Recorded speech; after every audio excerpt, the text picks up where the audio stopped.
unahan nila Miss Mylene Batan, Mr. Wyron Antonio, Miss Joanna Rivera, at Miss Grisel Nicolas ng Nursing Service Division, kasabay ng banda ng Maynila. Pagkatapos nito, isang taus-pusong panalangin na pangungunahan ni Miss Joy Marasigan, isang maikling mensahe ang aming nanunubarang pinuno ng ospital na si Dr. Grace H. Padilla. At ang panghuli, ating pakikinggan ang ating upang magbigay ng mensahe sa karangalan at inspirasyon. Ako po si May Paris mula sa Office of the Medical Center Chief ng Ospital ng Maynila Lacson Villegas Medical Center. Maraming salamat po.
Maraming salamat sapagkat binigyan ninyo kami ng panibagong araw at pagkakataon na muli naming magampanan ang aming trabaho sa araw-araw.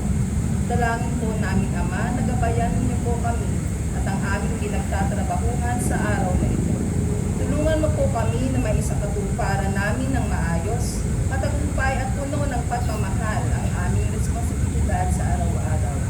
Ama, kayo po ang manguna sa aming gawain sa araw na ito. Amin pong iaalay ang aming trabaho sa iyo, Ama. Gagawin po namin ang aming trabaho na naaayon sa iyo na kalooban. Tulungan mo po kami na magawa namin ang aming mga gawa na pagtutulog sa iyo. Maraming salamat po sa patuloy na pag-iingat ninyo sa amin, kasama ng aming pamilya at mga mahal sa buhay. Tunay kang dakila, Ama. Ikaw lamang ang aming Diyos at Hari. Itaas po natin ang ating kanang kamay para sa panunumpa sa watawat ng Pilipinas. Ako ay Pilipino, buong katapatang nanunumpa sa watawat ng Pilipinas at sa bansang kanyang sinasagisa na may dangal, katarungan at kalayaan na ipinakikilos ng sambayanang makadiyos, mga katao, makakalikasan at makabansa.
Manila Health Director staff and doctors and other medical frontliners. So, palakpakan natin sila. Alam po ninyo, yung ospital ng Maynila naging puntahan ng taong bayan. Lalo na nung unang termino natin, nagulat sila na akala nila private hospital, yung ospital ng Maynila. That's why we continue to maintain emergency room. The same thing that we did with the hospital ng Sampaloc is to create,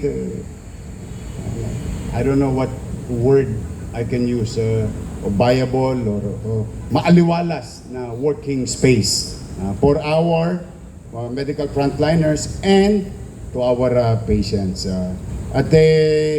Natutuwa ako dahil for so many months now, since inumpisahan natin na buhayin yung cath lab, napakarami na pong nagpa-angiogram at angioplasty. Salamat sa ating mga interventionist, cardio interventionist o mga doktor natin at nurses and medtech. Dahil napakaraming makina po nun sa loob ng isang operating room na ginagamit ng ating mga medical technician. I'm happy that itong uri ng life-saving procedure, kahit mayaman po, nahihirapan bayaran. Because this will cost you about easily $1 million, sometimes 1.2 million, sometimes 1.5 million. Minsan pagka ayoko na magsalita ng private hospital name, but definitely it cost them 3 million pesos. Pero sa Manila, with all the charges, ang grand total, 0. Walang binabayaran. Iyan po ay very particular na tagubilin ko sa lahat ng ospital natin. Yes, may kwenta, just for purposes ma-realize ng isang patients or family of patients how much it costs, the procedure, but at the end of the day, it is paid for by the taxpayers of the city of Manila.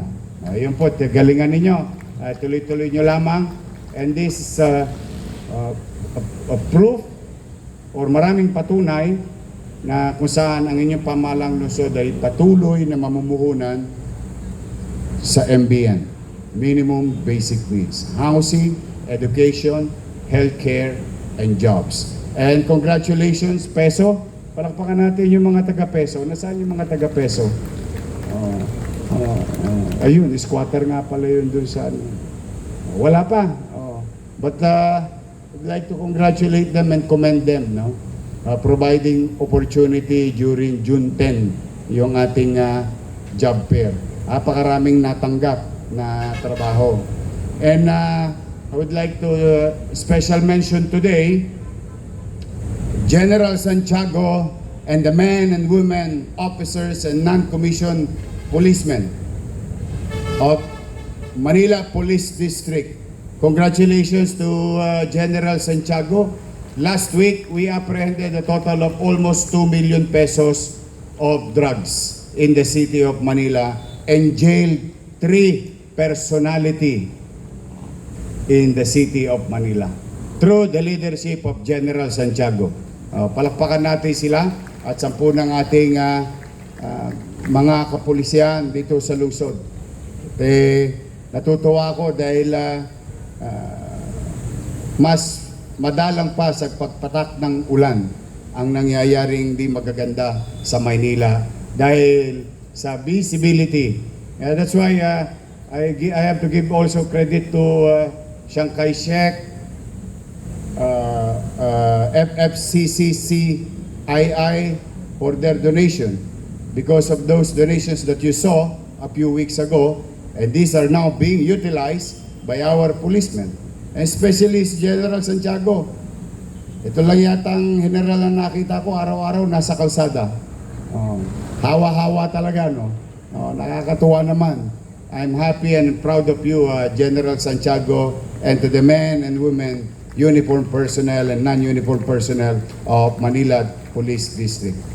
Again, to our Vice Mayor and members of the City Council, we must, and including you, we must continue. At the very least, no? Maging maaliwalas at panatag ang lungsod ng Maynila.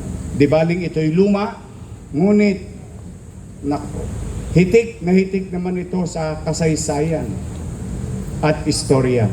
Sa bawat lingon mo sa mansulok ng Maynila, laging may istoryang dala sa buhay ng bawat Manileño at mga Pilipinong dumadako or what you call goes in and out of the city daily.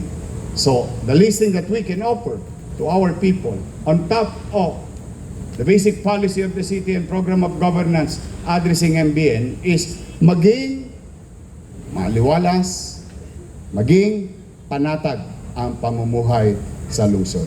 At mapagtatagumpayan natin ang kapanatagan kung ang lahat ng chairman, XO, tanod, barangay officials, which is amounting to 30,000 of them all over the city, and all the Manila Police District and other enforcing agency, kapag nagtulong-tulong, acting in synchrony, I think makakamit natin yung kapanatagang gusto nating ialay sa ating mamamayan. Kaya po sa inyong lahat, ay masaya ako, lumililim na, no? Nababawasan na ang init, at sana maging maliwalas itong linggong ito sa ating bansa. Magkaroon na tayo ng magandang makikita, and we must continue to hope and wish that good things will come to us for our people. And I'd like to take this opportunity, pagpapasensya ninyo ko, paulit-ulit kong ipaalala sa inyo tuwing Lunes. I will do my best in my own little way. But it's like what nasa kanta, but my best wasn't good enough. With your help, ulitin ko I will do my best. Talaga, sukdo lang talupang ko ang lupa. Mairaos, maitawid lang ang mga kababayan natin. Ngunit mas magiging mabisa ang pamahalang lungsod ng Maynila kung tutulungan ninyo kung maglingkod ng mainam, masinop at episyente sa ating mga kababayan. Kaya I ask you, please, do your best. Let's do our best in our respective field of undertakings. Sa kanya-kanya nating tinatahak na responsibilidad. And let God do the rest. Sabi nga. So, mag-wish ako ngayong Lunes. Sana malusog kayo. At si Jess, ihanap nyo na ng girlfriend. Yes! May kachat ka na. Baha, improving. Talaga. Inaabangan namin lahat, baka kala mo. May kinasal ako nung isang araw, 100. Gusto ko ikaw naman na makita kung isasakal ko, ay, ikakasal ko. So mag-iingat kayo, ang wish ko, maging malusog kayong lahat. At mapagtagumpayan ninyo ang mga pagsubok na kinakarap nyong personal, sa tahanan, sa trabaho, at sa buhay. Maraming salamat, pagpalain nawa kayo ng buong may kapal. Manila! God first. Thank you. Nice one, Jess.